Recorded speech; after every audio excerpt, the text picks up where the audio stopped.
What is up, everyone? Welcome to the fourth and final installment here of the 2021 FantasyPoints.com virtual powwow. I'm John Hansen. We have Adam Caplan, Greg Cosell in the Zoom room, in the chat room here, Graham Barfield and Joe Dolan as well. We need to barrel through two more divisions, and that's a wrap. That's all 32 teams. If you missed any of the previous live streams, you can check them out on the website, fantasypoints.com. Just go to the multimedia, then go to the live stream, and then, hit up the archives, or you can catch it on YouTube. And I guess that's about it. YouTube. Let's just go with YouTube. Ben Kukanis on the other side of the glass, setting all this stuff up. And if you are not yet a subscriber to fantasypoints.com, you do see the early bird code there on the screen. Early bird miss 21 will get you 10% off your fantasypoints.com subscription here for 2021. We're doing a lot of different things. We're upgrading the fantasy points generator, the optimizer. We're going to be updating and adding a bunch of new cool features. So we always get better. We never just rest on our laurels. And year two of the website, so kind of just getting started. Without any further ado, let's get into it here as we cover the AFC South. I'm not going to ask how everyone is doing. I'm assuming they're doing well. I know they're doing well, so I'm not going to waste that time. Let's go to Houston and break this down here as David Culley is in a pretty unenviable situation here with this Houston Texan team. Adam, I'll start with you. They signed Rex Burkhead, and now you look at the roster, and have you seen a sadder roster in your 20 plus years? Yeah, there's a combination of washed up players, guys coming back from injury, Burkhead, ACL reconstruction, Lindsey, who's been on the downward flight a little bit, Ingram, I don't know what he has left, and David Johnson, who will be the lead back. So I expect to be a committee. Johnson will be the lead back.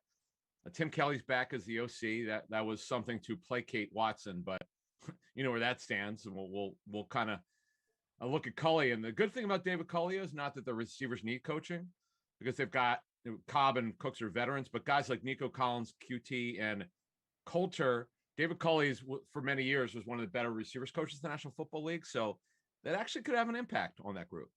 I mean, can this group be competitive? And Greg, you can look at the other side of the ball too, and a lot of problems here. A lot of problems. I mean, I see Bradley Roby, and I'm sure I'm missing someone, but no one else really jumps out defensively here.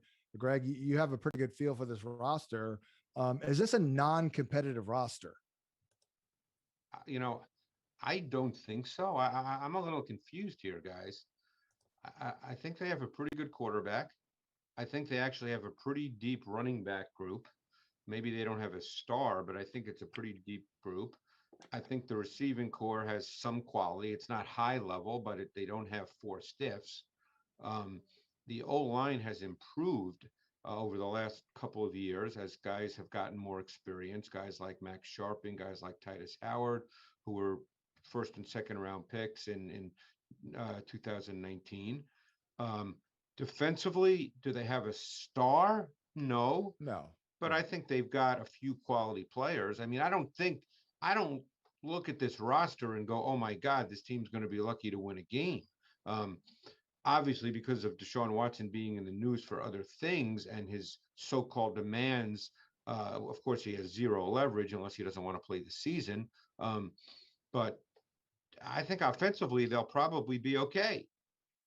Well, Greg, I would counter that by saying Watson played at an MVP level last year, and they won 4 games. So if we're looking at Tyrod Taylor, he is not going to come remotely close to elevating others around him. Well, no question. I'm talking about if Watson plays. Yeah. Oh, no. I'm assuming Watson's out, like for One now. way or the other. Yeah. Right. So you're assuming he won't be the quarterback? Yeah. I'm assuming he's going to miss minimum. Adam, is it fair to say minimum half the year? Well, see, the thing is, you say there's so many ways it could go. I'm not even going to guess. I'm just assuming he won't be the quarterback. Right. It's another discussion for another time. Let's move on and just assume for now he won't be the quarterback. Well, that changes things dramatically. Right. Exactly. Yeah. Exactly. Yeah. Oh, yeah. Sorry about that. My bad there. I didn't make that assumption clear. I guess, what we look to do is look at, okay, who's going to maybe take advantage of this poor roster. I mean, they've got a lot of receivers here who've played, but as a group, it's extremely underwhelming. So, Greg, a guy like Nico Collins out of Michigan didn't have a distinguished career, I don't think, but the quarterback play there wasn't very good. But he is big and physical and passes that eyeball test. What do you think of Nico Collins? No, well, let me just ask you this question: are we going to make this the assumption here that Tyrod Taylor is the quarterback? Just for the sake of discussion, do you want to go that so way? If we make that discussion, the offense is totally different. The offense will have elements of a Ravens offense. It will have run game elements. Receivers will not be a huge factor in terms of volume. Nico Collins is a long, athletic, fast wide receiver prospect. He's a prospect. He's not necessarily going to be a big time player this year, and he certainly wouldn't be in terms of volume if Tyrod Taylor was the quarterback, John. Yeah, no doubt. And look, I hated David Johnson last year. He wasn't bad. I know, Greg, you kind of held down to your position that he was going to be fine. I mean, you can't compare him to the year he had in Arizona a few years ago. I mean, again, he got hurt, so he did not play 16 games. But I thought that given what the number of games he played, I thought he was an effective player. But if we're talking Taylor, I think you'll have a backfield that includes Johnson, Ingram, Burkhead will probably get meaningful snaps. Lindsey's not a bad player. They've got backs. They've got 4 NFL backs on the roster, and Johnson, Ingram, Lindsey, and Burkhead. Of course, Johnson a year older. Ingram is over 30. Lindsey was discarded by the Broncos. Burkhead is a walking injury report. Adam, make heads or tails of the receiving core. Cooks is your one. I mean, they list Andre Roberts as a start. You have to ignore our lads when you do that. Our lads has no idea. Andre Roberts, if he does anything but return, I'd be shocked. Right. Because when Nick Caserio was with the Patriots, they made a significant offer for Roberts to be able to return. Just so you know, he's not there to catch passes. He's there. I mean, they got a million slot receivers basically too. But again, Andre Roberts won't be a receiver barring anything unforeseen. It's Cooks, it's Cobb, as you said. It's after that, it's QT, who every once in a while does something. Chris Connolly. They have Chris Connolly, who was not a bad player in Jacksonville. Yeah, good backup receiver. Bad hands. Right. Alex Erickson. And it's a mismatch of receivers, a group. It's not a terrible group. Right. It's okay. It's just average. It's just John, the problem is the volume situation. And I don't envy you. If you're assuming in your projections that Watson is not the quarterback and it's Tyrod Taylor, then to me, that would change everything. Yeah. Well, for me, I'm assuming that they don't exist, that there's 31 teams in the league here. I'll ask Graham first. Graham, anyone here interest you for fantasy? I think you'd probably default to Cooks, but his ADP is he's not dirt cheap. Yeah, probably Cooks. 30 deeds are done dirt cheap, John. That's right. No, I got that one. Honestly, just probably Cooks. I mean, he's going 9th-ish round, which is fine. It's just, the whole Watson situation is looming over the heads here. And, for better or worse, the Texans are going to probably be in a lot of games where they're trailing. So that'll help, the pass rate. But I think Greg nailed it. They're going to be a run-based team with Tyrod back there. If you do draft a Texan, it will be a dirty deed. So hopefully it is done dirt cheap, because you don't want to pay a tax for any of these players. Joe, anybody in the backfield interest you? I mean, I've done like a best ball 10 where I took David Johnson in like the 11th round, just because he's a 4th running back and I think he'll get touches. But the problem with Phillip Lindsay is he doesn't catch passes. He's never done that. So he's now in this back. By the way, they have Mark Ingram, Rexburg. It's old. There's just a lot of pieces here, and it's just, again, they're signing guys to 1-year contracts. They obviously need to build up draft capital because of what the trades have done to them. So I don't think they're expecting to be very competitive this year. And that leads me to a question I have for Greg. And I know we can go back and look at his scouting report in the Fantasy Points draft guide. You're going to ask me about Davis Mills? I'm going to ask you about Davis Mills, because if Deshaun Watson doesn't play this year, Mills is probably going to get a shot at some point. Greg, I remember you saying in the draft guide, and I also want to throw out, you don't make this personal, but you thought Davis Mills made a mistake coming out of college. I did, although I think Yeah. he's got talent, but Yeah. I thought he should not have come out. And in fact, I know the coaching staff, a few people on the coaching staff there at Stanford, they were truly surprised because they really thought that this kid with another year could become a really, really good player because this kid's got talent. He was the #1 pro style quarterback coming out of Atlanta when he came out. And, you know, he does have traits. He's a pocket quarterback. He's got a plus arm. He's a little mechanical. He can move a bit. He's got enough functional movement to make a play outside of structure here and there.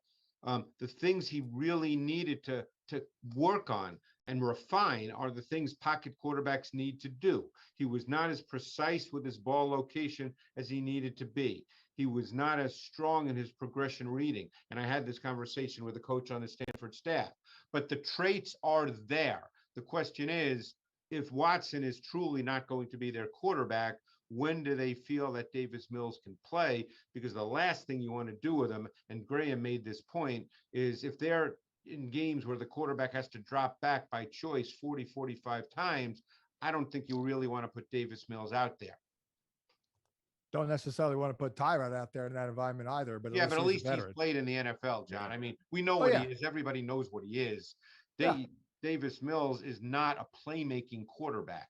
So when you ask a quarterback to drop back 40, 45 times, and he really has to refine his pocket skills without really a second reaction dimension, that's a little problematic. And then, No well, doubt. it's funny. Jeff Driscoll has second reaction ability, Yeah. but that's about all he has. Yeah, Yeah. exactly. He doesn't have first reaction ability. Yeah, though, he's you just know? he's a runaround quarterback, and we don't want to see him. We've seen that before. So, look, they're a team that's in transition. You know, they I don't know if this is a record, but they've added over 30 players this offseason that were not drafted either through trade or through free agency. That's just not the way you build a football team. There's some talent, but to get it all together, John, it's going to be hard. You got a new defensive scheme under Levy Smith, completely different from what they were doing before. So look, I'm not expecting to be very good, but there's some players there. They have a new coaching staff, and you know, for fantasy, Greg's right. The positives are they have a really good offensive line. Justin Britt is a good center. Yes. No, the their O line Seahawks has improved. I mean, this is not a dead O line. Marcus Cannon. Yeah, their line won't be a problem. Yeah. Right. Greg is right. What the Chargers were going to do last year, if Tyrod was going to be the guy for the freak injury, is that they were reining that offense in. It was going to be Tyrod option, a lot of running. So I think Greg's onto something with their offense. I think that's what they're going to do. Yeah, I expect it to happen. And the other point is really good. Forget their targets to the receivers. It'll be ugly. Good luck trying to figure that out. Oh, well, in my opinion, I'm most interested. Let's assume again Watson is not in the mix. To me, it's a developmental team and year. So I want to see Davis Mills. Ideally, he doesn't play until like maybe late in the year, and you see some things. Nico Collins, give us some hope for the future. Greg thinks big athletic guy. Looks like Tarzan. I don't know if maybe he plays. No, he can play. No, Nico Collins, one of the receivers coaches I talked before the draft, loved him. Said, obviously not playing last year didn't help him, but loved the size. In the pre-draft testing this team did, he did very well. He's a size speed profile guy. That's what he's for dynasty leagues, John. He's got some real value for the future. Not this year, obviously, but for the future. For sure. And then Brevin Jordan. The Texans also gave up a ton to get Collins. They did they trade up to get him? Oh, they traded up to get Collins. They gave up like a fourth last year or fourth this year and a fourth next year. And this is a team that needs draft. They had no picks. They had no picks. So Greg, they obviously love him. Nico Collins, I would think, would project best maybe down the road as an outside X receiver. Put that guy out there on an island. Probably. He's got the length, the size. Yes. Yeah. How about Brevin Jordan? I love his tape. I heard really from intriguing. people that he interviewed really, really badly, and people thought he was kind of a jerk. That's what I heard from people. That's not my opinion. I never talk about that. I'm just telling you because his talent's better than a 5th round pick. He's actually a very gifted tight end. He's not Kyle Pitts. No one is, but he can move around. He's got athletic ability. He's a monster run after catch. His talent is better than that. So it'll be very interesting. He's another down the road guy, John. And Isaiah Coulter, Adam, I know there was some optimism about him, but man, they didn't use him last year at all. That's a bad sign. He had some refinement to make is what Yeah, small school kid, Rhode Island. Right. Yeah, he had a long way to go. Long way to go. Right. QT is a guy that, every once in a while you go, wow, what a game he had, and then he drifts, but he's got some ability, and he's on the final year of his rookie deal. So he's got, the thing is, like, as a group, it's not terrible. It's pretty average.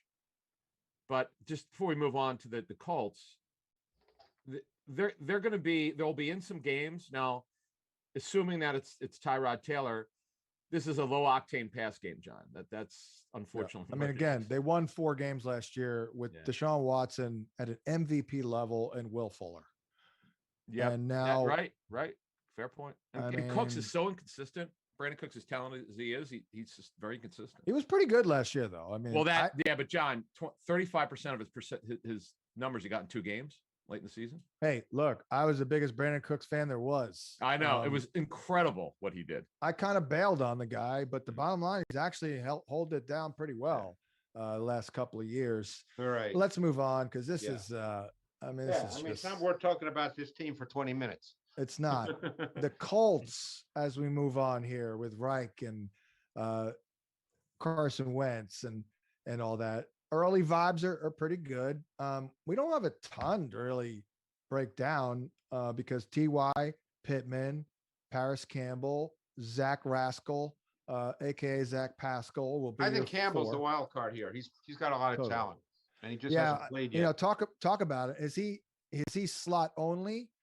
I mean, I don't think his traits indicate that. I can't physically. I can't speak to what they have in mind. We know that Hilton can move all around. Yeah. Pittman played all over last year. Yep. I think that they move receivers around, John. Yeah. I would not say he's slot only. He's okay. Big, well, that's good. Run. He's really good run after catch.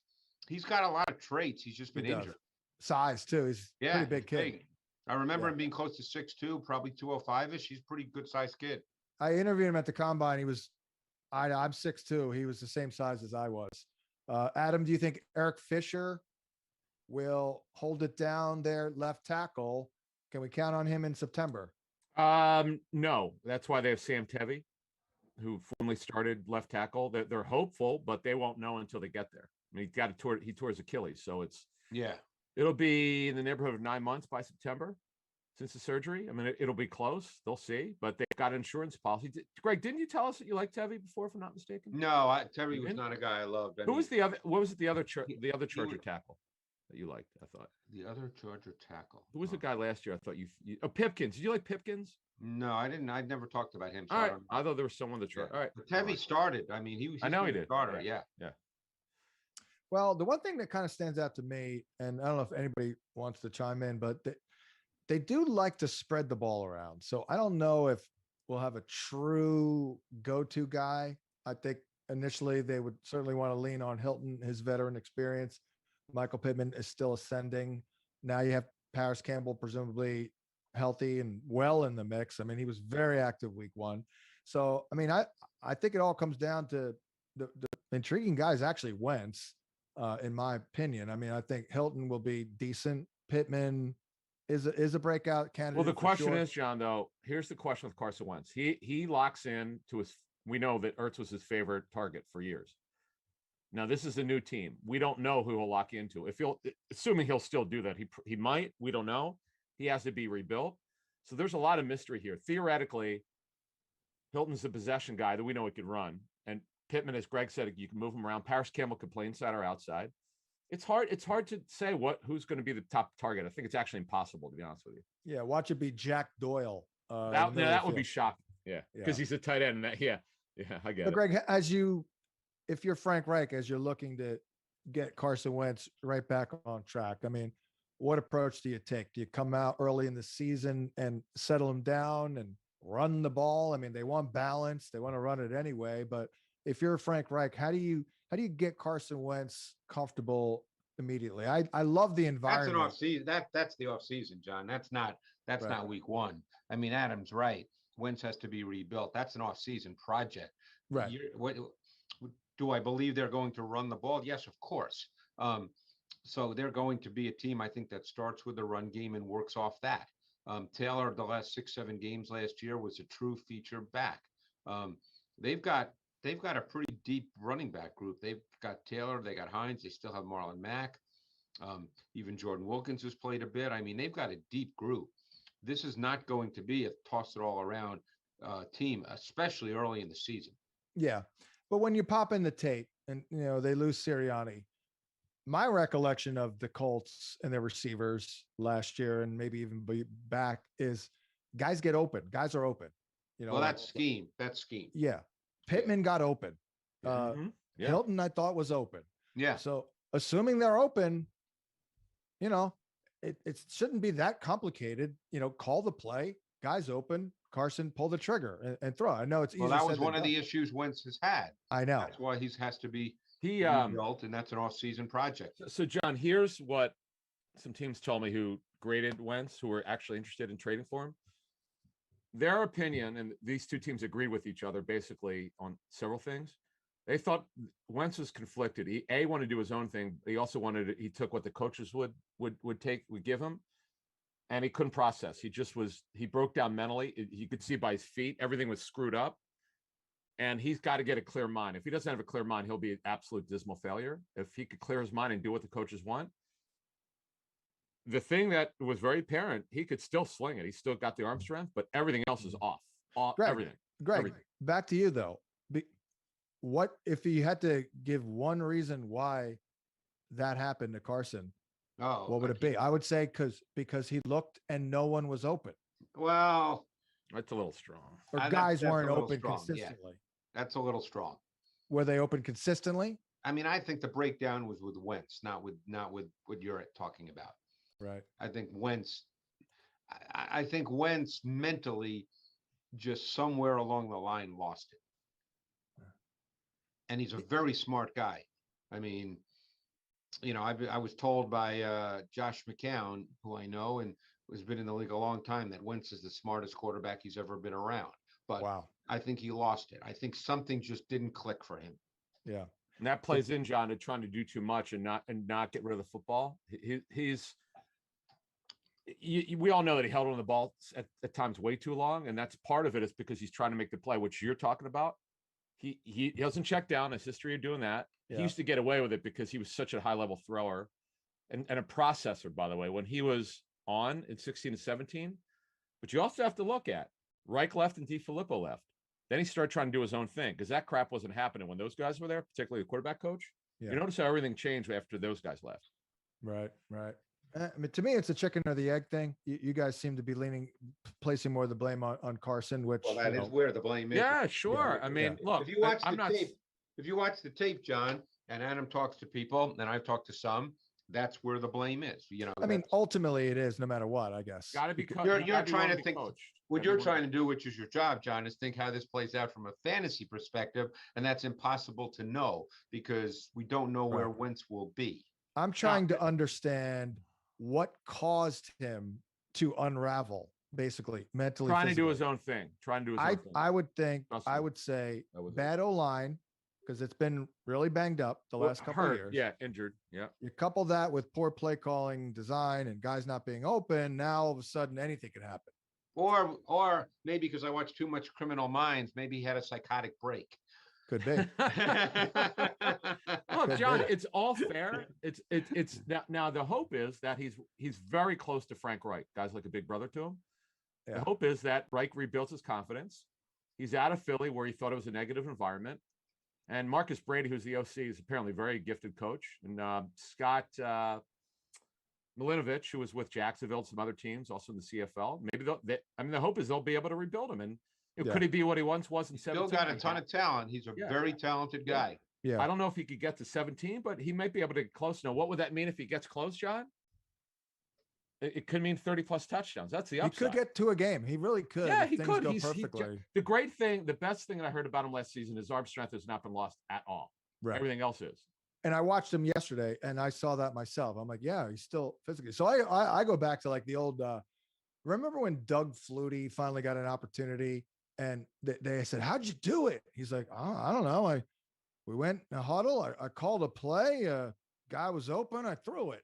And then we went and got a first. And like he oversimplifies it, but maybe I'm doing that with Carson. There's a lot so we can move on. There's a lot for him and there's a lot against him because even if he does take the coaching, there becomes a point where sometimes he wants to do his own thing. I'm not saying it's Ryan Fitzpatrick, that type of guy who wants to do his own thing, but he has a history of, unless he's coached hard, he wants to do what he wants. Well, and guys in the backfield, I mean, Jonathan Taylor was incredible in the second half of the season. Nothing but, it'll be more run based. By the way, Frank Reich does not believe what Doug Peterson believes in terms of throwing the ball a lot. That's not what he believes. And you're right when you said earlier, they're going to be balanced. The personnel will tell you that. They surprisingly brought back Marlon Mack when they didn't need to. Hines is the change up, third down. Taylor is a power back. Jordan Wilkins, for goodness sake, is still there. So you know it's going to go through the run game. Right. And Graham, I think you have a little bit of an issue with Jonathan Taylor because of the presence of Nyheim Hines. Of course, Hines is probably screwed too, since Carson Wentz is not really much of a check down guy. But my opinion is if Taylor can get me 34, 37 grabs again, I feel like that's enough because he's going to probably push for, 300 carries. I mean, especially in 17 games. Yeah, this is kind of like the Nick Chubb argument all over again. We have a back who's extremely, extremely talented. I mean, one of the best, maybe in the top 3 already in terms of just pure runners. But yeah, I mean, Nyheim Hines is not going to come off the field on passing downs. I mean, this coaching staff loves to mix up backs, and Hines is a really good passing down back, good change of pace. That's the thing that you have to kind of reconcile is like, okay, if you're going to spend the 7th or 8th overall pick on Jonathan Taylor, you got to understand that like you're banking on him rushing for 100 yards and a touchdown every game, which he can certainly do, but you don't get in that added bonus of, someone like Ezekiel Elliott, who's going to play every single snap and catch a bunch of balls. But yeah, I mean, it's just, it's tough because I think everyone knows what Taylor's ceiling can be, and that's top 3. But it just comes back to the simple fact of how many snaps he's going to get on passing downs. I mean, he did great in the passing game as a rookie. He did. Caught 36 to 39 targets. But John, the biggest difference is Phillip Rivers checked down at an extremely high rate. Carson Wentz is way more. He hates checking down Wentz. I'm just telling you, he hates it. Yeah, I mean, Wentz is way more aggressive. These running backs had like 120 targets. Yeah. That's a lot. It's going way down, man. I think, look, we could be looking at a Nick Chubb situation, although Taylor still will catch more than Chubb, where he's going to be dependent on touchdowns. It's just the way it is. I think Graham nailed it. Unfortunately, I'm not saying for fantasy you don't take him late in the first, but top 5, I don't think so. Yeah, like if you're on the clock and you got Tyreek Hill or Ezekiel Elliott, I'm taking one of those 2 guys over Jonathan Taylor every time. It's fair. He's also 22. Extremely durable, Taylor, and that I like. When you say extremely durable, he's played 1 year. Yeah, well, I do like the fact they've kind of figured out left tackle. Costanzo's leaving was obviously a huge loss, but then they got Fisher, so that definitely helps. But you say that, we just don't know how he's going to perform coming off that injury. Hopefully he'll be fine by September. We just don't know. Adam, with Taylor, I mean, the dude played 3 years at Wisconsin, got 300 carries every year. I hear you, but that's also he's a running back, and I mean, Derrick Henry is an outlier. We'll so far so good. Yeah, I'm a little bit concerned though about the checkdowns because just knowing how I would know Wentz and how he just does not believe in it. Yeah, he's always trying to make the play, which has got its good and bad parts. Is he going to click with a guy like Granson, the hybrid type of no idea H-back tight end guy? Greg, did you spend any time studying Kylan Granson? I did. What do you think of him, and how does he fit in here this year and long term? Well, he's really a split player. He's not a true tight end, like a Trey Burton type. Yeah, he's that kind of player. I actually thought he was a really intriguing guy. I mean, he's not a typical tight end prospect. He's short. That's the problem. His height weight profile does not lend itself to being a conventional tight end. He's an offensive weapon, more in 11 and 12 personnel groupings with his speed, his movement traits. He can line up all over the formation. He's a receiver. Also have Mo Alley Cox that they like, and Jack Doyle, of course. We'll see if maybe Zach Ertz is in the mix. Real quick, for fantasy, I love their D. Now, I'm not expecting 7 touchdowns like they got last year, but they get turnovers. Adam, I'll go to you on this. They get turnovers. They've been okay for sacks, and now you have Quiddy Pay. If that kid pans out, that's a great fantasy day right there in Indy. Yeah, the one issue they've had is at DN. Obviously, they're really good at D tackle. The issue is clearly at DN, they lack of pass rushers. As you're saying, if Pay's the guy, I mean, if he comes in and plays great as a rookie, sure. Cornerback wise, they're okay. They're able to get TJ Carey back. The Eagles actually made an offer, but yeah, corner is a question. I think so. Oh, you don't like I'm gonna guess Rock Yassin. Rock Yassin did not play well better. last year. He did not play well last year, and Rhodes is a year older. Yeah. So I think corner could be a question. It You like be. Kenny Moore though as a slot, right? Kenny Moore is a great slot. Yeah, you've always. But yeah, Rock Yassin, John, is the key to this. If he plays well, they'll be fine. If he doesn't, but he did not play well a year ago. I hated Rhodes the year before in Minnesota. I thought he was better last year, Greg. Rhodes, he did hang in there last year, right? Yeah, but he is a year older. So the corner could be an issue. Could be. How great of a pick was getting Buckner last year? Like, man, that was worth it. The Right? trade. Their Yeah, the tackles trade. are really, really good. I mean, Buckner and Stewart are really good. And Now- by the way, Buckner played probably quarter of the season hurt, and he still was dominant. Now, the Right. key thing is they did lose Danico Autry, who was a very valuable piece for them because he played D end in their base and moved inside to D tackle in the nickel. And that's got to be replaced because they take Grover Stewart out in passing situations. So we'll see. What I think they would love to see happen is they'd love to be able to move Tyquan Lewis inside, essentially in the Autry position. They'd love to see Kamiko Toure out of Rutgers, who actually has really good edge pass rush ability, but has been hurt an awful lot since he was a second-round pick. If he could end up becoming an edge rusher because the traits are there, that would really help their D line and their nickel. Do you know about this Odenigbo? The kids that what do you think? The second The rounder? kid from Vanderbilt? Yeah, what do you think of him? Yeah, he tore his Achilles, I believe. Very, very late. I'm not sure what he's going to be this year. What was He's he a on little tape bit- though? He's a little bit of a freak. His arms are ridiculously long. He's big. He's physical. He's athletic. He's a really intriguing player, but I don't know if he's a factor this year. Gotcha. Before we move on, Joe, we'll get you involved here. You used to work for PhiladelphiaEagles.com. You grew up an Eagles fan. You're obviously dialed in. Do you have any interest in Carson Wentz as the QB2 later? He's not getting love at all. He'll be affordable.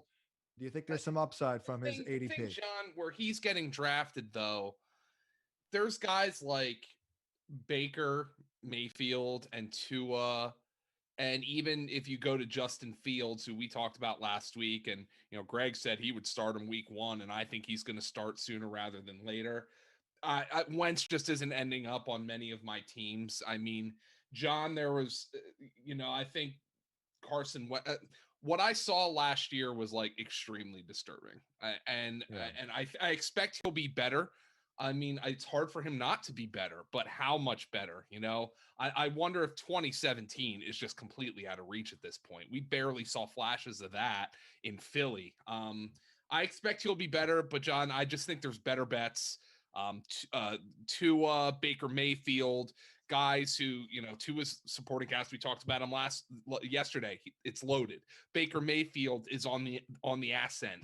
Yeah, it's fair. Wentz is just not ending up on many of my teams right now. It's fair. I mean, at this point, you're probably crossing your fingers that he's just solid. And if he's just solid, not going to move the needle all that much. So very fair. Unless anybody has any other comment. I mean, we could talk about Michael Pittman real quick, Greg. How impressed did you like the tape? Like you said, I was a little surprised they didn't use him a little bit more in the red zone. I thought that was one area where they could have taken advantage, but seemed like he was, I don't want to say plug and play, but he did seem to assimilate pretty well. Yeah, he's had a solid rookie season. I think it's the problem we're having here, and we're just going back and forth because of Wentz, is we just don't know how this is going to play out in terms of targets. Pittman's a very talented guy. He's big, he's athletic, he's physical. They can use him in multiple ways.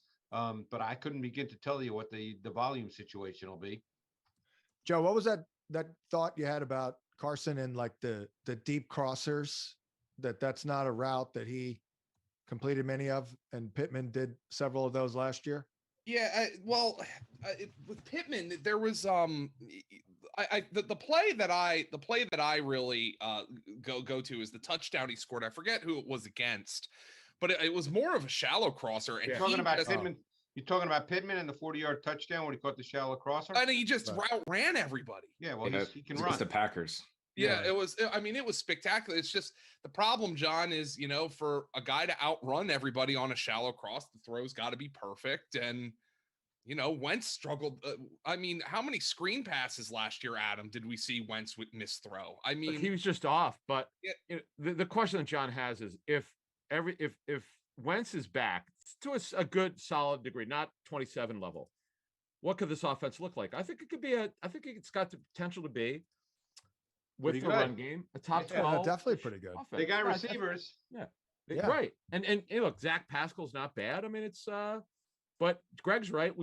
It's very hard to know what to expect from Wentz. It's next to impossible, to be honest with you. Not only that, as I mentioned, they do spread around. So, for example, I love Michael Pittman. I only have him at 59 grabs.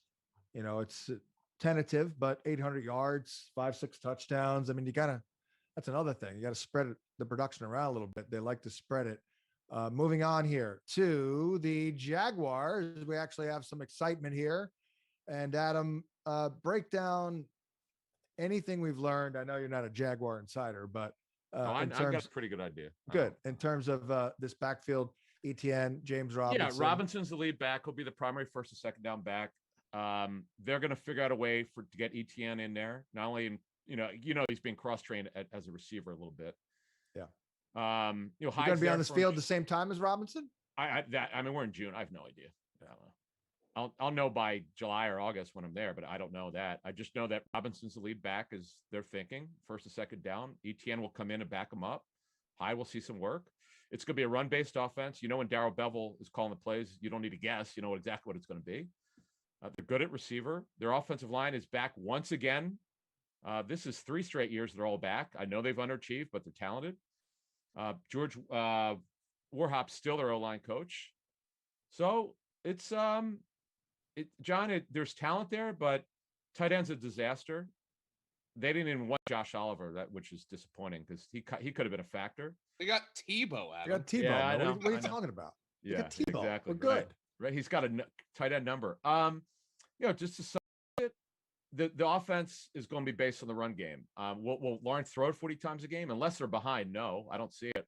I'd say low to mid 30s, lowish 30s per game. Just depends on how they're doing. Defensively, they're going to be much better, they think, from a personnel standpoint, talking to them about it. So look, the personnel, if you just sum it up, their roster is way better than it was last year. Way better. Yeah. There's all kinds of optimism. Greg. And Lawrence, look, John, Lawrence has been on the field way earlier than we expected. They're Right. limiting him purposely. Yeah, that's a good sign.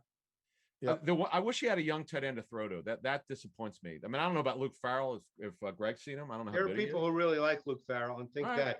that he has a chance to be a really good player. That All right. he wasn't used a ton at Ohio State as a receiver, but that he's pretty gifted kid who could become, in some ways be a Hunter Long type guy. I mean, he's just, there are people who really like Luke Farrell. All right. So- Well, they need somebody to step up at tight end because you got a rookie quarterback. That would help, but the kind of questions I don't know yet is, are they going to figure it out with Chenault? He's got a new staff. They got to figure out how to use him. He's a different type of receiver. Chark and Jones. But ultimately, he's a wideout. Right. But again, Bevel needs to figure out how to use him to be he inherits his player, so that's a challenge. Chark and Jones are their starting receivers. We know about Colin Johnson, who's a nice story late in the season. So overall, John, they're pretty good with pass targets in terms of receiver. Yeah. Greg, the backfield here, ETN, as you transition ETN to the pros and maybe even also on the Jaguar team with James Robinson, I mean, what type of back do you see him being in the NFL? Is he an Alvin Kamara guy that you don't want to go over like 200 carries, use him in the passing game? Can he be more than that? Can he take over at some point and be the clear primary back over James Robinson? What do you think here with ETN? I believe he can be the primary back over James Robinson. He's far more talented. I don't know how they see him. He was almost exclusively used as a receiver in the OTAs. So I don't know what their plan is, but And they said, hey, they just want to draft explosive athletes, and that's fine. Etienne is an explosive athlete, but he's a running back. And while I think can he run some routes? Yes, but he's not Kamara. Right. Right. Trevor Lawrence, right out of the gate, Greg. I mean, I guess expectations are high, but Adam mapped it out. I mean, it's a pretty good environment here. Continuity on the O-line. Granted, a lot of these guys underwhelmed, but a lot of names at least. Well, the key thing will be their defense because, as Adam said, they don't want him to throw it 40 times a game, and the defense is the key factor here because if they're in games, then he doesn't have to do that. If they're not in games, then he's going to have to drop back and throw. I mean, there's a lot of things that need to happen. CJ Henderson needs to, play well, and Shaq Griffin needs to be, a good acquisition here. Look, you could Josh say Allen. that if both those guys play to what their skill sets are, they've got really two good outside corners. And Tyson Campbell and they drafted Tyson Campbell, who I really liked. Yeah, I mean they've got they really were. Trey Herndon's been a good story. I mean, he shouldn't be starting, but is he a slot corner, Greg? Trey Herndon? He's been both because of injuries and the whole deal. Okay. But you're a big Luke Cisco, Barco guy, Greg. You're a big Luke Barco guy. Oh, right. He played last year. Andre Cisco, I really liked his tape from Syracuse. He was their third pick in the draft. He's a safety. He had 13 interceptions in 24 games at Syracuse. He's a really interesting safety prospect. I can make the argument that I liked him more than the Trayvon Moehrig. So I like Cisco's tape a lot. I like Campbell a lot. I think they expect their defense to be much better. Yeah, it's not a bad roster, Graham. No. DJ Chark, we lost. I like Chark last. He was the only one of the second tier wide receivers that I was pushing myself that disappointed. They all came through but Chark. But where are you with the confidence level after last year? We know the quarterback play was a big problem. Turns out when you have a mullet, it doesn't guarantee good quarterback play, Graham. But where are you with Chark? Can he quickly bounce back, or are you a little concerned about his unevenness early on in the career? Yeah, well, I think, the unevenness last year was just simply their quarterback situation. I mean, Chark and Laviska Shenault both said after the season, there's some weeks they had no idea who's even going to start like on Saturday morning. So that's not an environment you want to go into at all. I got to say, I love DJ Chark this year. I wasn't necessarily off of him. I was just more lukewarm because the price was coming up.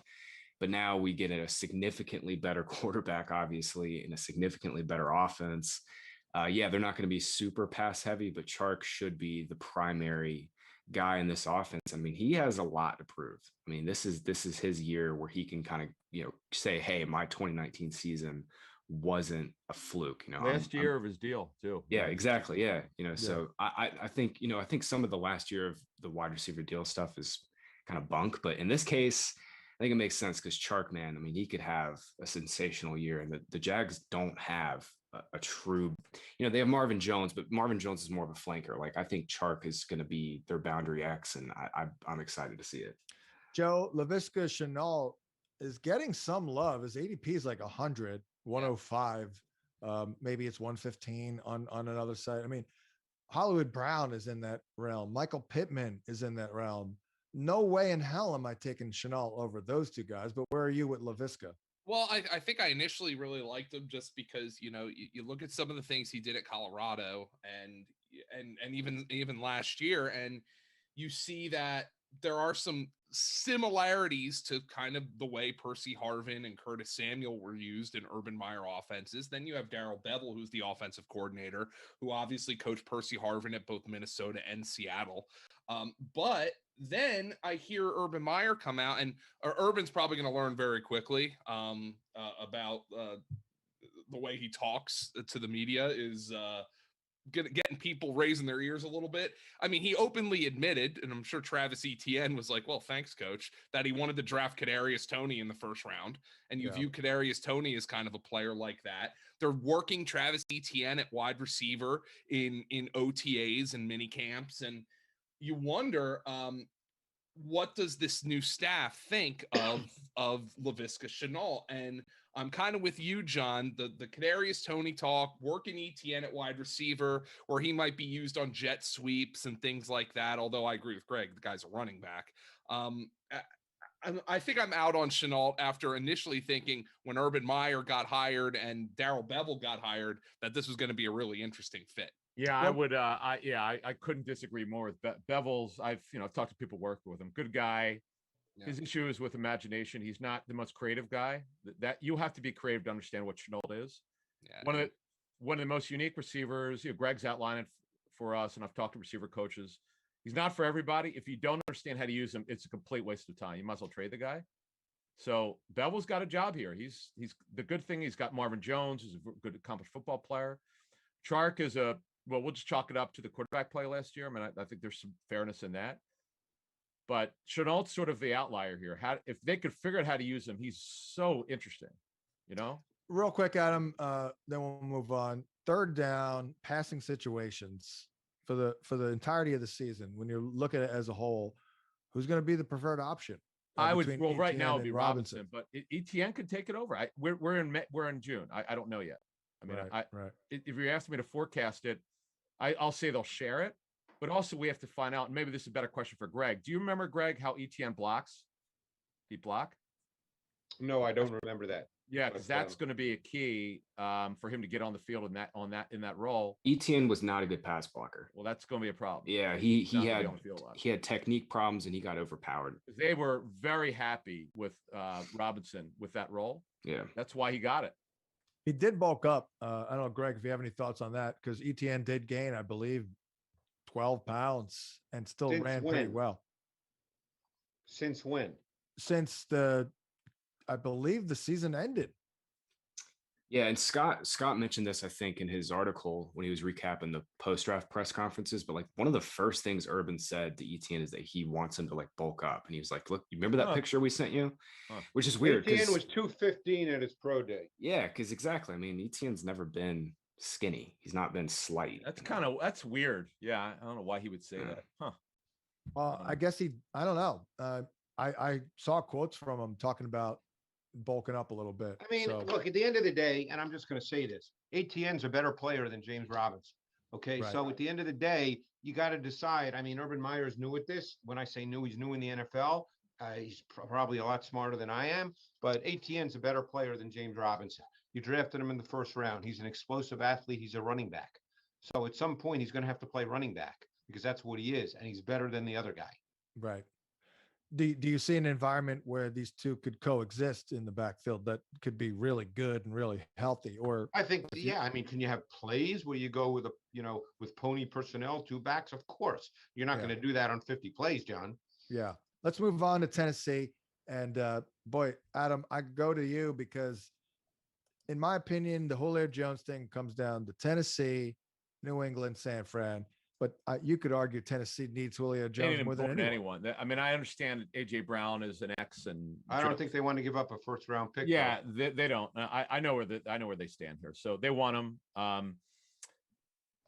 They're so weak at receiver. Josh Reynolds is just not a starting NFL receiver. He's a very good backup, but you just don't see him being a 50 play a game guy for 17 games.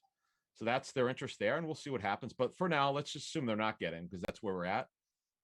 Reynolds starts as their Z opposite Brown. Fitzpatrick will not be their slot. Chester Rogers is, as I understand it, as we speak right now. And Fitzpatrick will be cross-trained. But that's kind of where it is. It's, tight ends is what it is. I mean, it's pretty much not much has changed here, other than a couple of players that were added in the offseason. Well, of course, new offensive coordinator too. It's all going for the Derrick Henry. Nothing's changed. Greg, I know you like Des Fitzpatrick's. I do like Des Fitzpatrick. I like him a lot. I feel like he could maybe even beat out Josh Reynolds straight up if he picks things up quickly. I don't know about that. I feel a little more strongly about Josh Reynolds than Adam does. I mean, I don't think he's a star, but I think he's got a certain kind of traits that fit and the reason I believe they signed him is because he has vertical ability, because he's long and he can run. And in this offense where you're going to get 8 in the box and you work the play action pass game, I think they see him as a guy that can create some big plays down the field. off of play action. It's got some You know, inside-outside versatility too. Yeah. Now, does that mean I don't believe he's going to catch 80 balls, but Right.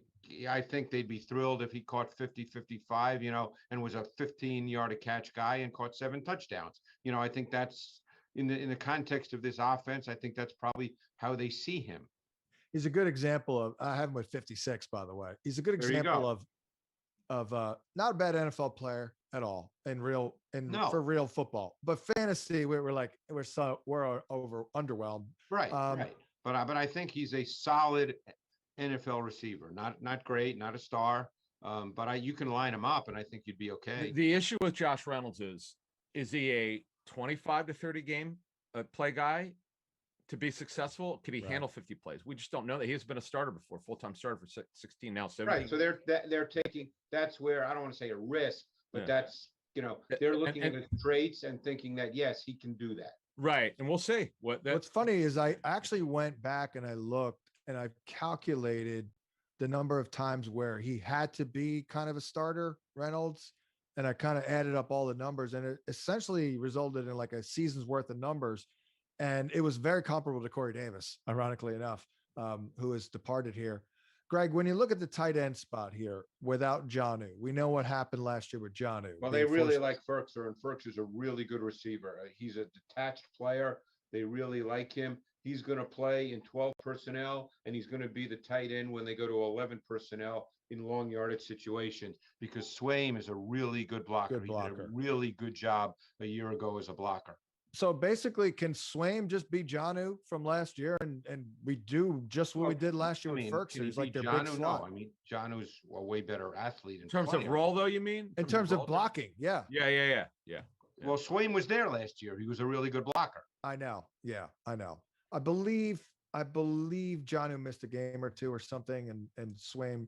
I guess my point is the optimism for Ferkser is real based on this roster currently, what he showed last year and his role. Question. I mean, yeah, it's totally. I mean, he's that guy. I mean, he's a receiving tight end. I do wonder just before we move off of Tennessee, if they'll add another tight end to give him a little bit more, because they didn't even draft one, which was surprising to me. They signed the kid from Alabama, Miller Forrestal, who's actually a really just one of those solid guys. I mean, okay. Well, again, they didn't draft anyone, so it's to compete against Ferkser. So yeah, you're right. It's going to be Ferkser, but nothing's changing. The philosophy will not change. It's all going through the running back. Right. Well, speaking of that, might be though get a little bit more Darrington Evans this year. Yeah, he was unfortunately hurt. Yeah, for most of the season. Now, don't forget Brian Hill's there though, so we'll learn a little bit more about that as we go along. But they like Evans as a changeup. That's where they're at with him. Yeah. Greg, Joe. Sorry, John. Greg, how much did the injury to Lewan kind of limit and restrict this? Well, limited their pass game because they needed to help their tackles because they were playing with Dennis Kelly and Sambreo, and they needed to help their tackles in pass protection, and that limited what they could do with their pass game in terms of concept. So it was a factor for sure. Graham, Ryan Tannehill, I don't know what we do with this guy. He had 40 touchdowns last year. I don't know how he even gets 30 this year. I mean, he had 7 rushing, which is fluky. Wow. Did not know. I believe it was 7. I'm gonna call it up. A lot. Jeez. I mean, how do we get to 40 touchdowns or 35 plus? He had 33 passing last year, Graham. I'm just not seeing it here. Well, we got an extra game, John. So that's true. he'll have an extra game to get there. You're forgetting that. I'm joking. I like Tannehill again. I mean, the last 2 years, pretty much ever since he started, he has been one of the 3 or 4 most efficient quarterbacks for our game. He was second in fantasy points per drop back in 2019. He finished 3rd last year. And that's like he's not in the Lamar Jackson or like, that kind of category with just in terms of efficiency. But, if he has to drop back and pass a little bit more, because if the Titans regress, it should lead to a few more passes. I think Tannehill will be just fine. I mean, he's been a back end strong, consistent QB1 for the last 2 years, and I think we're looking at again. The touchdowns should regress for sure. With only AJ Brown there for right now. But if they get Julio Jones, I mean, this is going to be a really fun offense. Joe, I've got Tannehill throwing 17 touches to wide receivers, and probably 0 to running backs. And then, so Well, John, Derrick Henry's taken a screen at least once 90 yards to the house. That happens every right. year. You know, it's funny. I do wonder, and I'll check on this, if they'll get him more. Now, I don't know about Arthur Smith's belief in, because I know from talking to the Titans, they think Henry's got great hands. They just don't throw on the ball much. So I do wonder, will they use Henry a little bit more in the pass game? Probably that was not, a talk last year. But I want to ask, and I'm curious. Yeah. John, I'm just curious from your perspective. I mean, the Julio Jones thing would be huge here. And like, I'm not even sure in terms of like Julio's numbers, but just what this would mean to the passing game in general. I mean, we have Tannehill at 17, John. If Julio were on this roster, I like him a little bit more than I like him more than Daniel Jones and Wentz, and we have Wentz and Jones above him. But if Julio were on this roster, would we bump him past Wentz, Jones, and Cousins? Because for sure. I mean, I think that would be a huge addition for Tennessee. I mean, yeah. It feels like a slap in the face for Tannehill to have him only at 17, honestly. But I gotta tell you, I feel like I massage the numbers to get him a little higher because he's been so good. And I mean, they did lose Arthur Smith too, and that is a factor here. I'm giving him 27 touchdown passes, and I can't add them up on the rest of the players and get to 27. So there's like a missing four touchdowns there. Like maybe it's Julio, but yeah, it's tough to wrap my head around it. As you guys know, I was a big Tannehill apologist forever. And I was buying him last year. I did believe it was for reals. Just not so sure this year without Arthur Smith and Jonnu and, of course, Corey Davis. But we'll see about Julio. Anything else here of note jump out here? I'm not seeing much defensively. Not that into it here. Defensively, there's some questions because Janoris Jenkins is an older corner. Greg could talk about how good he is or what he looked like. Roger Priest coming back from ACL reconstruction. They spent a ton of money on him. Caleb Farley's incredibly gifted. He's fun. We'll see if he can hold up. I mean, they've addressed Kevin Johnson's in there who could play nickel as well. Danique Autry, Greg talked about earlier, is a good football player. He's on their D line. Have they upgraded the talent? Yeah, but John, there are a lot of questions in their defense still. Yep. Yeah, no doubt about it. We are moving over to the AFC West now here, about halfway done, more than halfway done. Part 4 of the fantasypoints.com virtual powwow here for 2021. I'm John Hansen, Adam Caplan, Greg Cosell, Graham Barfield, Joe Dolan, our guy Tom Brawley, furiously taking notes, by the way, because we're putting all the insight thrown out and together in this powwow series. We're putting it into article form there, and Ben Kokanis on the other side of that glass. Denver Broncos. And Adam, to you, it is still weird to me that they had that chance for Justin Fields, didn't do it. Yeah. Went with the corner. Lock Bridgewater is very underwhelming. So Aaron Rodgers, in my mind, I guess it's still in play. Well, but officially not in play because it's not like you've seen a report that they're going to trade for him, but logically, yes. Using logic, how could you not? Because if you put Aaron Rodgers with this receiver group and this tight end group, and their line is much improved. Mark Schlereth, our friend, doesn't think it's as good as the media thinks, but he admits it's at least in the upper half. Talked to Stink a couple weeks ago about it. I talked to him last week. Okay, yeah. So look, they have a lot of offensive talent. We'll see about Cortland Sutton, how good he looks coming back from the injury. We know Jerry Jeudy's way better than he showed last year. Hamler was hurt. Okay, he's had hamstring problems. We always like Tim Patrick. So if they get Rodgers, yeah, this could be a great offense. But let's just say for now that they're not. You kind of know what Teddy Bridgewater is, John. I mean, Greg knows what the tape looked like. I know what the Panthers saw to Teddy. They couldn't get him out of the building fast enough as a quarterback. They just didn't think he's good enough. Wow. So, Greg, that's it. How much? Maybe it's nothing. Maybe it's a lateral move, but I personally feel like Teddy's at least a little bit of an upgrade from Drew Lock. I mean, wrap your head around that. I would disagree about 1,000,000%. Really? Wow. Yeah. Oh, $1 million. Million. Wow. I think Teddy Bridgewater is, and I think the league, John, you have to look at it this way. The league has told you what Teddy Bridgewater is.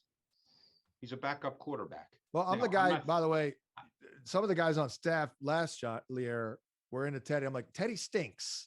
So just for the record, I've said that he stunk for about 4 years. So that said, we do not have to interpret Teddy Bridgewater.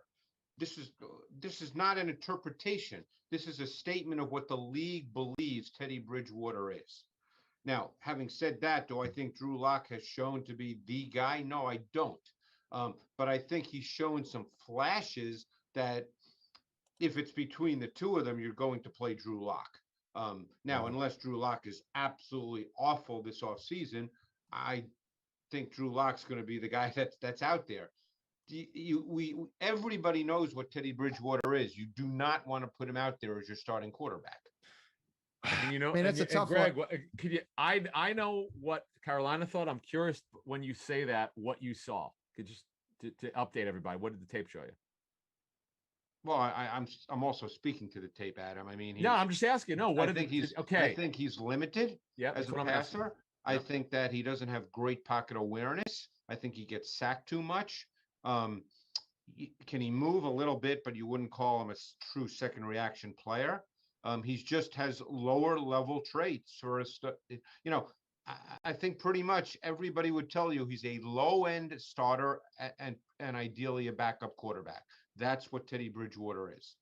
The way I look at it is, and again, no offense to Teddy, I pretty much have said he stunk for about 6 years. I'm a Vikings fan, so I'm always a little bit more in tune. That said, again, Jerry Jeudy playing with Drew Lock couldn't catch a cold.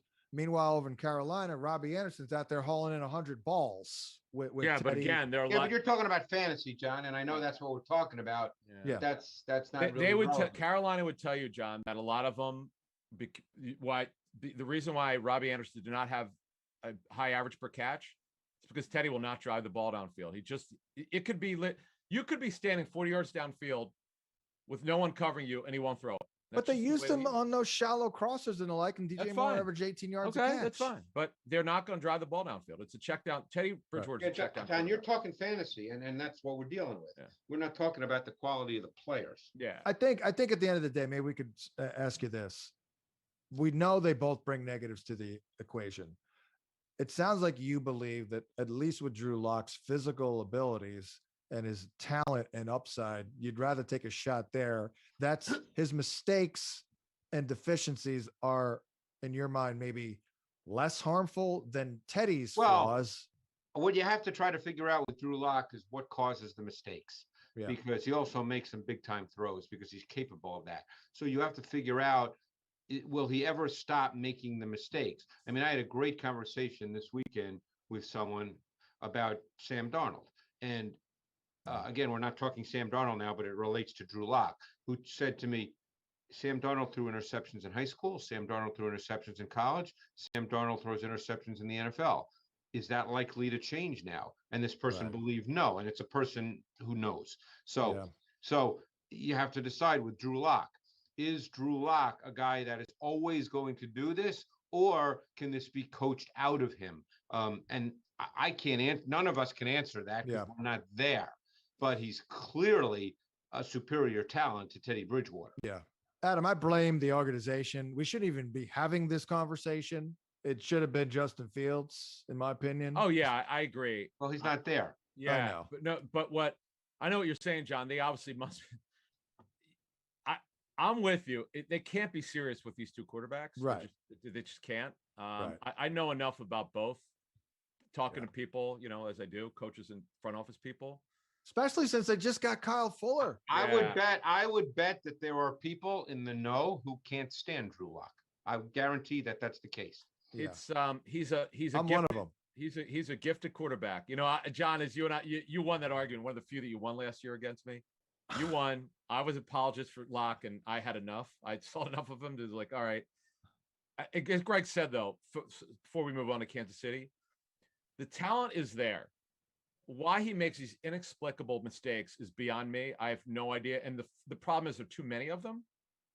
And that's now we didn't mention. We went to talk about Javonte Williams.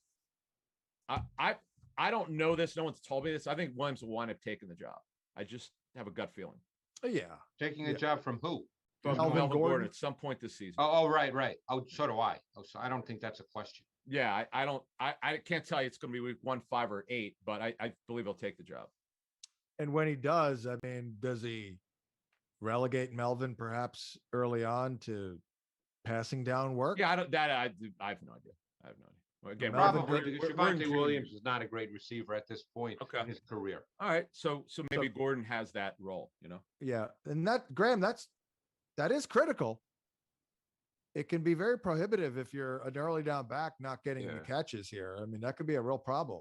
Yeah. So Greg, you didn't like, I mean, I know it was only 25 catches, but you didn't think you think Javonte still has some work to do in that? I think he area? does. He does. Yes. I think Okay. his hands were not terrible. He didn't have stone hands, but I think that he was not an easy catcher of the football. Yeah. There were a few routes he ran where he got open real quick against some linebackers, but Well, yeah, they ran a ton of, which they did with Michael Carter too, which just built into their offense, where they just run those little quick screens out to one side and the wide receivers block. I mean, it's a design play, but he does not have great hands. Right. Yeah. He caught it. He had a couple of nice little check downs where, the speed, the juice and all that, but Melvin might have that edge there. Back to Judy and the passing game real quick. I mean, Greg, what you saw from Judy. Too many drops, way too many. But it got in his head. But it wasn't an issue to me at Alabama, but he I was going to ask you that. drops. Okay. Exactly. But you could see the route running. I mean, the guy's a great route runner. When you pop in the film, like, did you call him 7-Eleven, always open, Jerry Judy? It feels like he's always open. No, he's a really good route runner. He knows how to get open. He's got great route quickness, great separation quickness, but way too many drops on easy throws. And that has to be cleaned up or that's going to be a problem. Yeah. Greg, I read a quote this morning actually from Judy, and he said one of the things he's been working on this offseason is timing. And he thinks some of the drops he had were timing based, like where he just wasn't in the right spot at the right time. And that could also, obviously be a quarterback problem. But is that something that you saw or? That's hard for me to know. I mean, when the ball hits the guy right in the hands, it's hard to, I can't speak to the timing, Graham, but I mean, he had way too many really routine, easy drops. He probably would have had 10, 12 more catches for meaningful yards. And then people would have said he had a great rookie year, given the quarterback situation. But without those plays, his numbers, well, they weren't terrible. They weren't, I think, what was expected. I loved Noah Fant last summer. Pretty good call, but underwhelming. Greg, do you view Noah Fant as a complete player, or is he a little limited here? Straight line. He's a straight line guy. He can run. You can move him around. You can flex him out. He can run. That's what he is. Yeah. Nice player though, right? You can line him up outside like Julius Thomas back in the day, right? Oh, he can run. It's funny. I just looked up Judy's stats and he had 52 catches for 16.5, obviously only 3 touchdowns. But I mean, he would have had over 60 catches easy, which would have been a really good rookie year given the quarterback situation if he didn't have those drops. Yeah. And then Adam, again, back to Sutton. Like, I don't know, man. I don't know what to think of Cortland Sutton. I mean, I just don't know. I don't know because he if I recall correctly, it was worse than an ACL. It was really a bad injury. Yeah. So because we're in June and I don't know how he's doing yet. Again, in June, we need to see him in training camp to have any idea of the kind of progress he's making. I'll have something for you guys privately on this. I'm not going to put it out on here. I'll let you know. But they are loaded with pass targets. Just leave it at that. This offense with really good quarterback play could be absolutely top 10 easy with this. KJ Hamler is a frustrating one too. Like, what's that? KJ Hamler's frustrating. Well, he had hamstring problems in college. This is nothing new for him. He had hamstring issues last year. But if Judy catches the ball, if Tim Patrick is a good, solid backup receiver, could start. Sutton, we just don't know where he is. Fant needs to be more consistent from game to game. There's a lot of upset. Alberto's there. I mean, come on.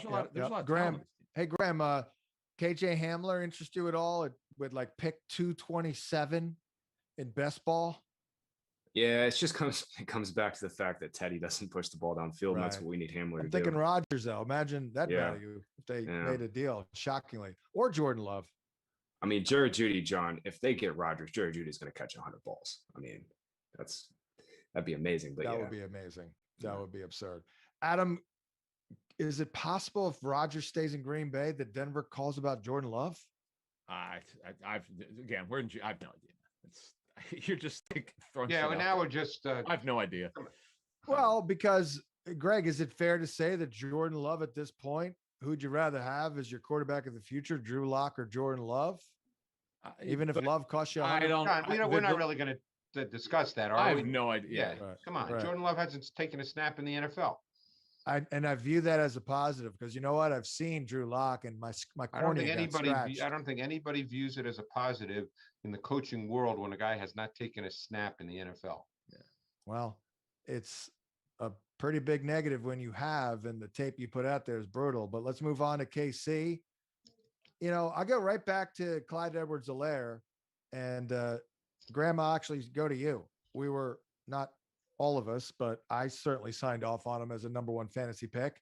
People were taking him in the top 5, and now all of a sudden he's a third round pick. So I'm definitely kind of looking at Clyde Edwards-Helaire as a buying opportunity this year. Yeah, and they obviously didn't do anything really with their backfield. It'll be Darrell Williams. They signed Jerick McKinnon, but I think that's more of just like a depth thing. The biggest thing with Edwards-Helaire, well, 2 big things is one, his target share. It's kind of I wouldn't say it was like necessarily disappointing to see him not be super featured. I mean, he still caught balls, but I mean, he only had, it was 12-13% target share. You'd like to see that higher. And then the touchdowns. I mean, he had like 6 or 7 carries in their first game where he got stuffed at the goal line. Those carries had no chance. And then after that, they kind of just went away from him. I think we kind of got, the Edwards-Helaire hype got too high. I mean, there was a point where he was a 3rd round pick before Damian Williams opted out last year. And I was like buying that every single time. And then, he crept into the early 2nd round. I mean, let's not forget, Edwards-Helaire still averaged nearly 85 scrimmage yards per game. That's fine. He was behind Robinson and Taylor, but in the grand scheme of things, his rookie year really wasn't that big of a disappointment. Was it a disappointment for the hype? Absolutely. But I'm with you. I think Edwards-Helaire is a pretty good buy in the 3rd round right now. Joe, do you agree? I think he's one of the last really good running backs available in the 3rd round, him and Miles Sanders. Oh, John, I absolutely agree, and I'm prepared to get yelled at it for it. Like, oh, bro, you pushed him last year, and and now it's also permeated into the Najee Harris discussion. Like, I really like Najee Harris for fantasy this year, and everybody's like, well, imagine any lazier analysis. Yeah, it's like the most lazy analysis of all time. It's like, so yeah, John, look, Graham just brought it up. It wasn't as bad as people think it was. I mean, he had exactly 1,100 yards from scrimmage in 13 games. That's not bad. But I mean, was it a miss for us? Absolutely. As a 3rd round pick, I'm buying Edwards-Helaire every time. Darrell Williams is a solid guy, but he's a guy. Less competition this year. I would not. By the way, they also brought in Le'Veon Bell. So there was also that era that it didn't work, but there was also the time when they were trying to force Le'Veon Bell into the equation. And I just don't think that's going to happen this year, John. I don't think they're going to go dumpster diving and sign Adrian Peterson or Todd Gurley. I don't think that's going to happen this year. I'm in on Edwards-Helaire as a 3rd round pick. I think he's got significant more upside than he showed last year. And look, it's an Andy Reid running back. You got to give the guy time. It was a tough situation, coming in from the pandemic, and he's really gifted, this kid. And when Andy Reid signs off on a running back, it's Andy's call, really. In the end, let's face it. I believe in the player. I think he's gonna be fine. He wouldn't have bust at all. It just wasn't as good as we thought he would be. I think he'll be fine. I really do. I believe in a player too, but Greg, I did have concerns, kind of to Joe's point and Graham's. Maybe they didn't trust him, and maybe that's a function of the rookie year and pass pro. He's not a big man, but the short yardage, goal line stuff that does concern me. But your thoughts on what you saw of Edwards-Helaire last year, based on everything we've said? My thoughts are they're a passing team. And Edwards-Helaire is a back on a passing team, and he'll have a couple of games where he has a lot of carries. And other than that, they're going to throw the ball, and he might have really good, yards per carry numbers, but he's not going to get 280 carries, and he'll probably be more of a factor in the pass game. And they're going to toss the ball over the yard like they do, because that's what they are. And John, that was the disappointment last year, though, his catching only 36 passes, because, I don't think we projected Edwards-Helaire to be good for fantasy because we expected him to get 280 carries. That was never in the range of outcomes. But just 36 catches and only 1 touchdown receiving was a disappointment. And that goes to, get Graham's point that Darrell Williams played a lot on third downs. And, we drafted Edwards-Helaire aggressively last year because of the way he caught the ball in college. And, just so Greg understands the context here, Scott's done research that a target for a running back in fantasy is worth nearly 3 times as much as a carry is worth. We want our running backs to catch the ball. So Edwards-Helaire catching only 36 passes, that was a disappointment to me. That's where the disappointment. I mean, I think Edwards-Helaire might catch more than 36, but I don't believe in this offense he's going to catch 80. Yeah. But on another team, Greg, he'd probably be in a true like dual backfield. At least on this passing team, he could be their main guy. Well, he'll be their primary back, but it's a passing team. The run game is a week-to-week deal with Andy Reid. It's not a foundation the way you think of teams that really line up and run the ball. Yeah. So, Edwards-Helaire is a tough guy to project because you don't know on a week-to-week basis. Well, I would say this though, John. After you get past Hill and Kelsey, who's going to catch the football? Well, that's the point too. Hardman is not. Team. It's been a disappointment. Let's call it like it is. He's been a disappointment. Totally. I'm stunned that they didn't. I know Greg could talk about Cornell Powell. Now he was a 5th-round pick. You can't. I like him. Right, but you can't expect he's a 5th-round pick. I like this early. tape a lot. I mean, Hardman. I don't know what they thought when they drafted Hardman, because Hardman, when he was drafted, I don't think many saw him as a 2nd-round pick. I think people saw him as an Andy Reid pick because the kid can run and he can be used a certain way in the context of what Andy Reid likes to do. Are you suggesting he's a disappointment, Adam, because he's not a volume player? No, they just wanted him to step up and be more of a factor last season, and I can't. Instead of being plays sporadic, behind Tyreek, like he doesn't. I don't know. Now I will tell you of what Tyreek does. Right, but I will tell you, I think part of why they drafted him in 19 was because of Tyreek Hill's off the field situation. Exactly. And I think maybe, as Greg said, maybe it was a little bit early for him. Now I could tell you the Jets were going to draft Hardman. That was someone the Jets really liked him in 19. That was a guy that they really were focusing on. It just didn't work out. They were working on trade with another team. So who knows? But here's the thing: for all this talk, there are plenty of pass targets open here. You can't throw it to Tyreek Hill and Jason Kelsey every down. Someone else is going to have to catch the football there. Yeah, Travis. God forbid one of those guys gets hurt. Yeah. Now you're really thin. Yeah. At receiver here. No, and Powell, there's an opportunity. There's an opportunity for somebody there. I mean, the Chiefs tell you what they think of Mecole Hardman by the way they use him. When Sammy Watkins missed 8 games last year, it was DeMarcus Robinson and Byron Pringle playing over Mecole Hardman. Yep, not good. They're telling you exactly how they think about Mecole. I think he's a specific kind of player, and they probably knew that. I'm sure they want more out of him, but I think they know what he is. I wonder if they kind of just learned that like last year. I think because I talked to Andy Reid about him in 2019. He seemed fairly high on his rookie season. I think, Adam, they were just underwhelmed by this year. Like he just didn't really step up. But I actually think he's got a chance to manufacture some touches because I'm a little underwhelmed by DeMarcus Robinson as well. But DeMarcus Robinson, they see him as a special teamer and a 4th receiver only. So, a sizable guy. Right. He's got some size, red zone. Yeah. Cornell Powell will probably back him up. Anything on the defense stand out to anyone? You had Mike Hughes. Ward is back here. I mean, Snead, those 3 corners are there. I mean, they're kind of stabilized from last year. Does anyone have any questions on the KC defense, or else we'll move on? And we'll move on to the Raiders. And well, Adam, is John Gruden, is this whole regime, are they kind of running out of time here? I mean, no. John Gruden has a 10-year deal.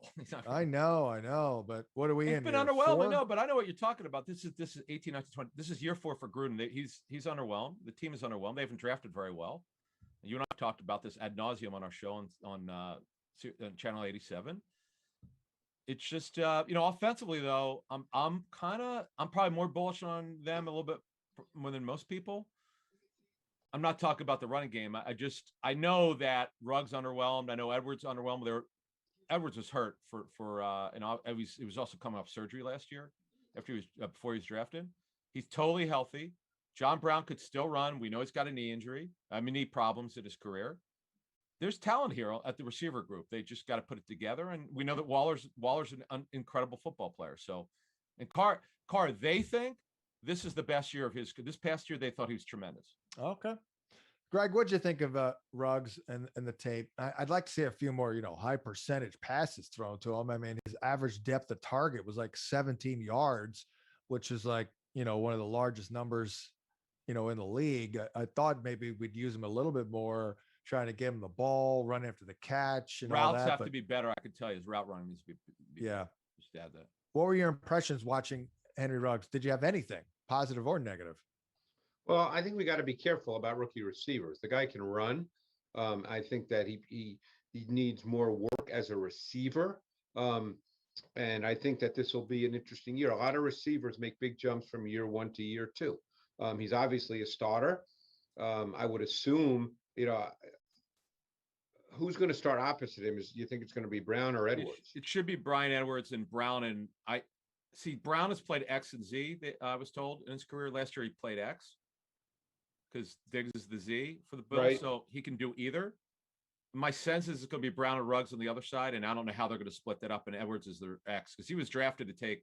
Edwards just drafted to take Tyrell Williams' job, in which he's essentially going to do this season. Right. So that's kind of the way that both their rookie receivers, John, Ruggs and Edwards, they fought through injuries last year. Yep. They fought through just becoming NFL players. I think this is a big year for both those guys. I think we know. I think the big question with Ruggs is, from a fantasy perspective, is whether he's a volume player or more of a better Will Fuller. You know what I'm saying? That's a great point. But although with Will Fuller without the touchdowns, you know what? I think Greg's right. I think Ruggs is a 40 to 50 catch a year guy with explosive traits. Edwards is your physical. He could run for his size X. Brown has got these knee problems in his 30s now, and they love Zay Jones, by the way. Zay Jones he'll back up a bunch of plays, but he doesn't play a lot. And Hunter Renfro's their slot. That's kind of where it is right now in June. Yeah. I mean, you don't want to underrate Smokey Brown at all. But to me, Ruggs is sort of the wild card here. He was a high pick. Yeah. Now, obviously, the goal offensively is explosive plays and touchdowns, and that's why Ruggs was a high pick, because theoretically that's what he can do. But I think there's a question.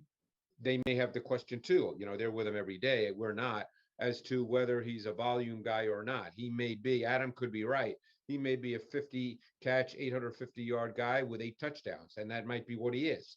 And that might not be bad, but that's not probably what. Question for Greg, because you've told us Carr doesn't always let it loose, so to speak. Was it better in that area last year, or was it still a problem?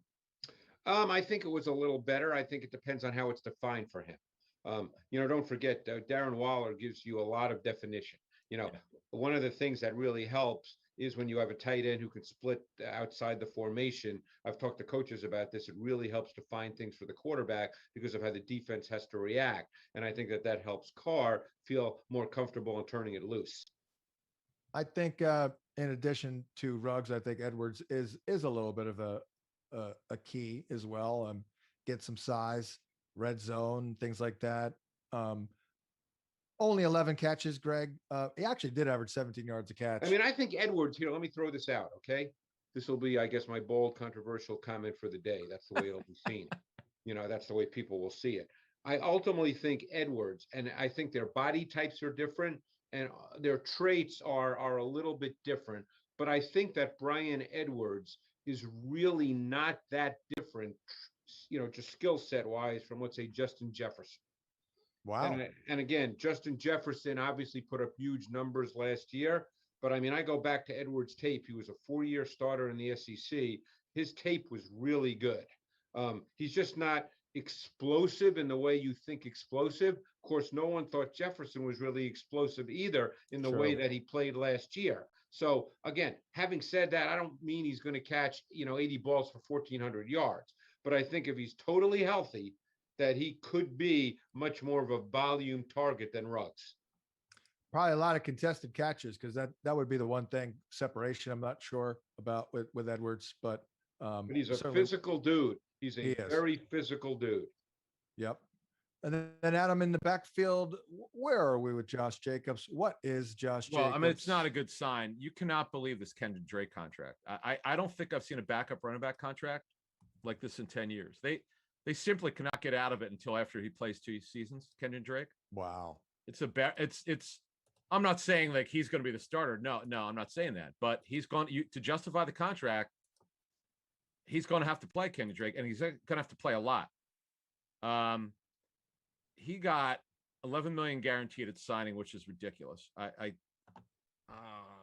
The problem is year one. They're paying him a lot in year one, and there's a little bit of guaranteed money in year two. So I don't. Yeah, $5.5 million is fully guaranteed in year two. They're not walking away from it until after 22. So Johnny's going to have to play a lot to justify it. That's just the way it is. I mean, they're going to use him at receiver, I think, at times. Maybe, but it doesn't bode well for it. What it tells you is there's a lack of trust in Jacobs. They could say whatever they want, that they love Jacobs. You're not giving Kenyon Drake this kind of money if you have confidence in Jacobs. No way. I mean, Jacobs is 5'10", 220, Greg. Certainly sizable enough to, be a true one. And he's looked good at times. He's just up and down. What are your overall impressions of Jacobs through 2 years? Should he I really like his talent. Again, that's hard to know. I mean, I can only speak to his talent. Obviously, they know him better than we do. It seems like he gets nicked a lot, but he's a very hard runner. Yeah. Maybe that's the reason, but I don't think anybody could sit here and say that Josh Jacobs doesn't have a lot of talent as a running back, and he can catch the football. So I can't speak to that. I mean, Well, John, we can argue. We can argue all about. First and foremost, I think Jacobs' usage in the passing game has been apocalyptically bad. For just us. brutal, Right? I mean. But I go to the stat. I'm going to step on Graham's toes here, and Graham, I sincerely apologize for this, but guys, Graham talked about how the Chiefs have told you how they feel about Mecole Hardman. The Raiders, Josh Jacobs, who was a very good receiver in college. Greg, you said on tape, he catches the ball well. Graham found this out this offseason, and it is one of the most staggering numbers I have ever heard. Josh Jacobs in his career has 1 target on 3rd down. Oh, and here's the other thing, John. How long have you and I have talked about Jalen Richard and his misuse under Gruden? I mean, if we're down 20 with 4 minutes, yeah, right. He's the hurry up back. It's a joke. I mean, it's ridiculous. His lack of you, and that lack of creativity from Gruden surprises me because I know how well people work with Gruden have talked about him. That's the part about Gruden where and he's actually admitted that they were. Remember, John, I told you last year they wanted to get Jacobs involved in the pass game. They wound up not doing it. Well, that's on Gruden. Got to do a better job. John Gruden is maybe one of the most frustrating coaches I've seen just following the NFL now for the last 8 and 9 years, like I do. I mean, he does things like sign Nelson Aguilar to a league minimum deal and turns him into a great downfield threat. Darren Waller. I mean, very few coaches can convert a receiver into a tight end and make him into the playmaker that Darren Waller is. And then he does these boneheaded things like doesn't use Josh Jacobs on passing downs, gives Kenyon Drake all that money like Adam was talking about. I mean, at the end of the day, like this is not an indictment on Josh Jacobs' talent whatsoever, but I do not want him on any teams. This guy, he has been so touchdown and game script dependent. 17 of Jacobs' 19 career touchdowns have come in wins. Now we're going to add in Kenyon Drake, who's going to play on passing downs. So if they're behind, it's over. If they're behind, if they're behind, it was already over. And now you add in Kenyon Drake. Right. And I just don't see a pathway where Jacobs can really beat his ADP. Let me I ask still you a think he's question. overvalued. All right, Graham, with that information, is he a 3rd fantasy back, Jacobs, or a 2nd? 3rd. He's a 3rd. Yeah, and he's not being drafted as that. He's still going in the 3rd and 4th round. Oh my God, this is it. I'll tell you what, this is an interesting nugget. I didn't know this stuff about. I mean, you're giving me the choice between Robert Woods or Josh Jacobs, John. I'm taking Robert Woods 100 times out of 100. I don't think, based on this information, I don't think I'd take him in the 7th round. Jacob. Well, no, I mean, it's Drake. Probably would. There's a price for everything, but I mean, right. We'll have this discussion, but like Mike Davis, man, he's not going to come off the field. And he's on a better, well, not maybe a better offense, but a better offense for fantasy. Yeah. I might rather have Mike Davis than Josh Jacobs. There you go. Greg, what was your opinion on Alex Leatherwood? Did you see his tape? Oh, of course I did. Okay. What do you think? I like Alex Leatherwood. I mean, I think he has some work to do and some technique issues. But ultimately, I thought that he was a guy who could play left tackle. I know he played guard in his sophomore season, I believe. But I liked his tape. Look, I think he's got size, he's got mass, he's got more than functional movement. I think he needs some development. I wouldn't call him a high-level athlete for the left tackle position. I wouldn't say he's elite, but I think he can line up and play a left tackle.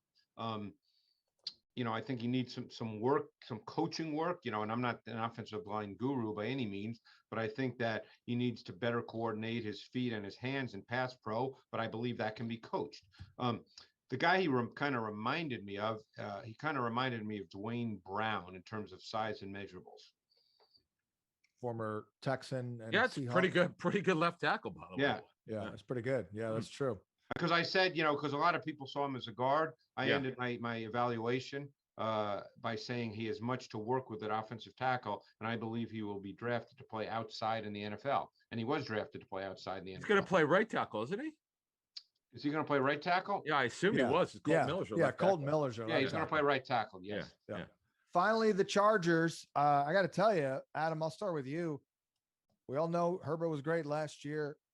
I like the receiving core overall, a lot of depth, but I'm pretty impressed with the O-line. No, well, they addressed it. Yeah, I mean, Matt Filer's a serviceable guard. He's a nice dude. Lindsley, the Cardinals made him a big offer, and he chose the Chargers. So, and Rashawn Slater, I think, did I read that right? They're going to play him at left tackle? They're going to play him at left tackle. That's John. We'll see if it works out, because I know there's some teams that absolutely did not think he could be a left tackle at this level. They don't really have another one right now. So and Pipkins obviously is not. Yeah, he's going to play there unless he totally can't. Right. So, but you're right, John. They've upgraded it. It Cook's their tight end. That was an interesting signing. Greg's guy, Josh Palmer. I'm interested to see if he can get on the field. I like him a lot. Yeah. By the way, Mike Williams is on his 5th-year option. He is, if they don't sign him to an extension, that kind of tells you where his career goes. It won't be back. I think Josh Palmer, Greg, could be starting here in like next year. Could be. Yep. I really like him. I also think that a very intriguing pick, which they obviously thought so too, is Trey McKitty. Yeah. Tell us about it. Yeah, I don't know much. Trey McKitty hardly caught any balls at Georgia this year after transferring from Florida State, but he is big and athletic. And he was drafted because of what he can become, not what he did in college. But you're dealing with a big athletic kid. He's a good blocker because Georgia runs the football. And he's, like I said, I think he has receiving traits to be really developed. I think he was one of the most fascinating picks in the draft because his college production would not lead you to believe at all that he would be a 3rd-round pick, but you got to watch him play. Yeah. They got a ton of size of receiver here, man. Ton of size. And, last year, guys like Jalen Guyton, Johnson, they had moments because they did. By the way, there's a lot of these new tests that are out now, that measure quote unquote brain activity. There's something called athletic AIQ, athletic intelligence quotient. There's something called sports sense. I've been talking to a lot of people about this stuff because I'm trying to learn. And apparently Herbert scores off the charts on every single test.